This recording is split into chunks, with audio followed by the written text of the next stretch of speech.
All right, everyone. This is the weekly press conference with offensive coordinator, quarterbacks coach Jake Spavital prior to Week 10's trip to number 6 Oregon this weekend on Saturday. We'll go ahead and get questions started with Jeff Ferrato from Cal Sports Report. Jake, how you doing? Good, Jeff. How you been? Good. We really got to see. It seemed like for most of the game the other day, the first time how your offense can click when you've got Jaden going and you've got Fernando playing well. Can you talk about that? But also then in the fourth quarter, you didn't have Jaden and how that changes things to not have the threat that he provides. Yeah, we've talked a lot over the last 7-8 weeks about the rhythm of our offense. When we get that first down and when we get the run game clicking, it's going to actually open up a lot of the RPOs. And this was one of the first games where I got to call a lot of run, and we were throwing the ball a lot. Because Jaden was hitting the runs very efficiently, which was adding more guys to be more aggressive into the box to stop the run, which was allowing more one-on-one. So that's when you got to see Tron open up a little bit. Jeremiah got a few one-on-ones as well, and same with Taj. And that's what makes our offense special at times is when we get that run game going, and then it allows for the reads to be a lot easier so you can have those one-on-one matchups with the RPOs. So it felt good to get that moving the way we normally do.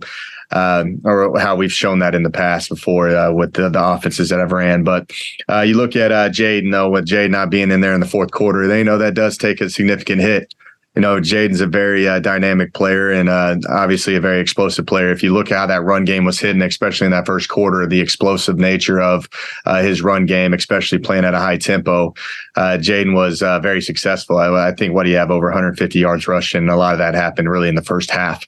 When you eliminate that, we got to be searching around. Isaiah went out in the game as well, so we had to get down to our third, fourth, fifth string backs, which was surprising to me was Jay Will when he went in the game, Justin Williams-Thomas when he went in. I thought that was pretty awesome to see a kid that hadn't even played much step up to that moment in the fourth quarter and hit an explosive play right there at the end of the game to get us into striking distance. So then Javin Thomas ends up, putting it in on a screen, which, we're really shooting all of our bullets right now with all of our personnel.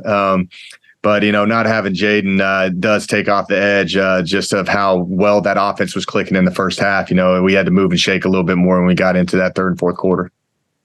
When you watch Jaden actually pulling away from USC athletes, you don't see that all the time. What's that like for you to watch that? Yeah, it's that was the first time I truly got to compare it. Because that long touchdown he had about 60 yards, you just saw how he separated himself in. And they're a very talented team, as you know, as well. And just to see the separation that he got when he is out there in the open field just shows you how dynamic and explosive a player Jaden is. All right. Thanks. Thanks, Jeff. All right, we'll go to Jake Curtis with Cal Sports Report. Yeah, it's supposed to rain in Eugene this week. How does that affect things? Justin talked a little bit about how you're preparing for that during the week. Yeah, I don't think there's any true way to prepare for it except, just start dousing the footballs with water. And Fernando's been, working a wet ball drill really the entire day, all practice. He's going to be doing that. And you might as well make it extremely hard in practice, and hopefully that the weather is not as bad when it gets into the game. But what I've always done with elements is you just really have to see in the current moment on how we're handling it. Are the receivers catching the ball? Is the quarterback in the exchange? Are we handling that at a pretty efficient way? Because if we're going to be throwing it around and we're not executing in the pass game, then we don't need to be doing that as much. We need to get to more kind of misdirection type stuff in the run game and just be working it from there. So we're working all the angles of that just to be ready for the elements, not just the weather of the rain, but also the element of the crowd and how loud it's going to be as well in that stadium. So it's definitely been on Fernando's mind. It's been on the coaches' minds too. And, we're going to be repping it a lot this week, but you never know until you get out there. I've been in a lot of times where we prepared for really a monsoon game and you get out there and it's just kind of misting and it's not raining. So you can never predict the weather, but we're going to be ready for it. All right, we'll go back to Jeff Ferrato. Jake, their run defensive numbers are really, really good. And I'm wondering how much of that is a function of the fact that teams don't run against them much because they get way behind and have to throw. But I wonder what you see when you look at their run defense. I think they're very sound in what they do. Obviously, they're very well coached, and I think they're very long and big. That's what I see the most. I think it's one of the bigger fronts that we've seen in a while, and I think they're very good at stopping the run. They're very tough to double team. They get off double teams extremely well. You look at their rush defensive stats are great, and then because teams do have to throw it a lot because they are behind the majority of the time. But I think their overall numbers defensively are great across the board. I think this is arguably one of the best defenses in our league. I think they're number 2 statistically in the Pac-12 behind UCLA. But it's going to be a very tough challenge for us. We're going to have to get a lot of misdirection, and we're going to have to get them thinking a little bit, and because we know that they're talented across the board right now. On a different topic, he talked about Javin Johnson, and he caught the touchdown pass, and you've used him in a lot of different ways. But he had a couple of runs into the line that didn't go very well, and I'm wondering, is that part of his game that is still working on, or is that just a small sample size, and you have confidence that he can do those things? No, I have confidence in Javin. He's done a great job. He shows up to work every single day. He's a freshman. And I think he's got past the nerves of his initial games that he's gotten into. He's starting to get in the end zone. I think he's got 2 touchdowns now on the year, maybe more. I think it's 2, but he's gaining more confidence as the season's been going on. And we know what he's capable of doing. I think he's going to be a very good all-purpose back. You can split him out and do some things out on the perimeter and hit him with the gadget plays, but also he can run in between the tackles as well. So, he's going to have to do it this week. He's going to have to grow up a little bit, but he's going to be ready for that challenge. Justin Williams-Thomas had a short but effective stint with you guys. Did he come out of the game feeling good? And are you ready to possibly use him more if you need to, or you can? Yeah, we're ready to use him. We are. We got some doubtful guys in that room right now. We'll see how the week progresses, but I think he's been a guy that Coach AT has been doing a great job with in terms of was hurt early, and we've just been kind of staying the course with him, and AT's been working with him. Very confident in his protection, very confident in him and all the routes that we do with the running backs, but also just our run game in general. Now, it's not perfect by any means, but he's going to be a guy that we're going to have to count on, especially if those other 2 guys aren't ready to go. Did Sweeney start, or was it Siawapia the other day?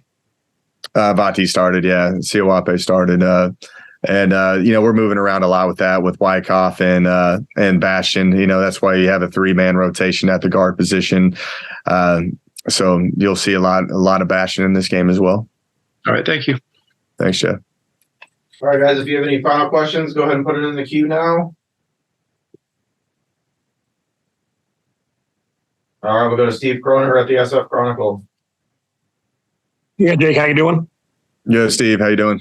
Doing okay, thank you. I'll get to clear my throat. I'll be a little better. I asked this to Justin. I got tongue-tied. Hopefully, I'll get it clearer to you.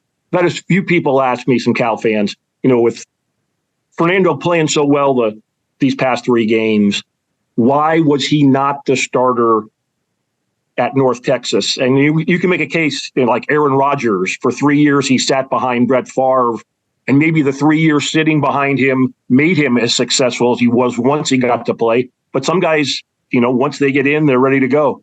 How do you handle that kind of balance, if you know what I'm saying?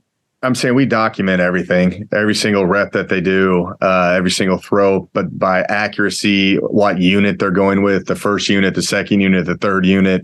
Are they scoring in drives? Are they what's the outcome of the drive is always documented. Just the efficiency. Are they doing the right calls? Are they doing the right checks? You look at the fall camp and that battle, and we've talked about it before. I at moments I thought Fernando was going to be the starter early in fall camp, and then Sam really progressed, and so did Ben Finley, and it was very, very close. And when you start making decisions, Sam had a very dynamic ability and a skill set that is very tough to game plan for. Ben has a lot of experience, has more experience than Fernando, and when we got into the North Texas game and Sam went out, I thought Ben would be the guy just based off of throwing him in a moment. Like the first play for Ben Finley this year was a 3rd down and 5 at North Texas, and we knew that Ben, just kind of his mentality. He's a gunslinger guy. He's going to go in there and he's going to go throw it around and not have any nerves doing it. And I wasn't sure about that yet with Fernando. And when Fernando went in versus Oregon State, he was nervous at the beginning and he missed some throws early. And we knew that eventually, once he kind of got past that initial, just the adrenaline rush and the butterflies of playing in your first college game, he was going to be good. But the thing that has been separating Fernando is the consistency of who he is as a person. He shows up, his preparation is at a very high level, which you've heard a lot about that. And he just kind of chips away and he just kind of brought a comforting feel now to us, where there was a lot of ups and downs of QB play early in the season. And now Fernando's been a guy that's just been kind of a calming factor for everybody. And it's been pretty fun to watch him go. But, you can always do the whole what if deal, why aren't you starting him and all that?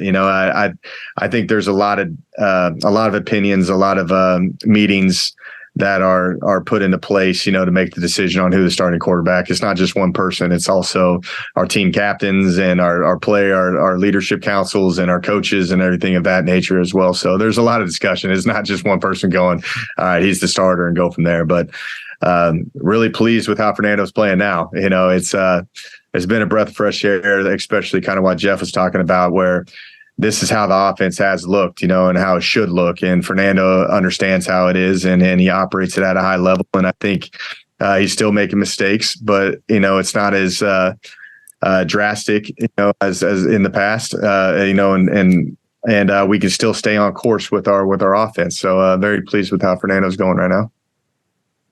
Thank you, sir. Thanks, Steve. All right, we'll go to Matt Moreno, Rivals. Coach Wilcox brought up the fan base and the crowd at Autzen. Does that game at Utah prepare you guys a little bit better for what you're going to see this weekend? Yes, I think, you never know with elements and weather and all that stuff, but we're expecting them to bring it like they always do. And it's something that you have to put a big emphasis on offensively, because communication is at a premium with us. And you don't want to go in there versus a team of this quality and have mistakes that are from a communication standpoint. Your mistakes should come from an execution standpoint, and that's something that this fan base is electric. It's going to be loud. It's going to be a great college football environment. And we got to make sure that that's not going to be a factor on how we operate our plays.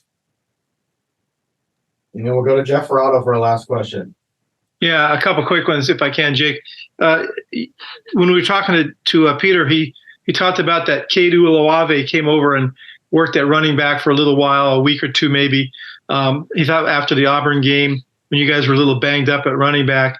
What did you see from him there? Could you see him? I mean, has he got the skill set to be a college running back? Oh, Cade's a stud now. Like selfishly, he came in, as a defensive guy. I'm trying to get him over to the offensive side of the ball because I think he's that talented of a player. I didn't know, we had this discussion before fall camp started, that if we got to this, who would be maybe a guy that would have some running back skills. And Cade was the one that we had the discussions about early because Justin Williams-Thomas was out, and we had other guys like King DeRue ended up having an unfortunate, injury, and Brian Cardwell. And, so we were kind of limited before the season started. So we had the discussions about Cade, and I really enjoyed having Cade over on the offensive side and watching him compete and watching him play running back. But from another perspective of just watching him out there make plays versus USC, I thought that was pretty impressive for a true freshman to go in and be that talented enough where I'm comfortable to play him at running back and then also be kind of in a role that plays significant snaps on defense and special teams. And on Sam, I know he's banged up right now and couldn't play anyway, I guess. But at some point, does he stay as in your quarterback room, or do you use a guy with that much athletic ability in some other way, perhaps at wide receiver someday, or is that a discussion for down the road? Yeah, that's more of a discussion down the road for where we're at here at Cal. But, if you watch his high school tape, like I'm saying, he was a pretty dynamic receiver in high school. I think he's a talented player. I think he can play a lot of different positions. Right now, it's all about being a quarterback, and now it's more about his health and making sure that he's getting back to being full strength. But, he's capable of doing anything if you just kind of look at his tape and who he is. But you see quarterbacks these days, if they're not number one, they go someplace else pretty quick. Do you have concerns about that? And have you had conversations with him so that he knows he's still a viable part of what you do? Yeah, and he knows. Like, haven't had really any of those discussions as of now, but I think he understands like how the nature of college football is, and he has transferred already, and there's a lot of moving parts with that. But we've been having more conversations about his health and just getting back to being full strength again. Good enough. Thank you. Thanks.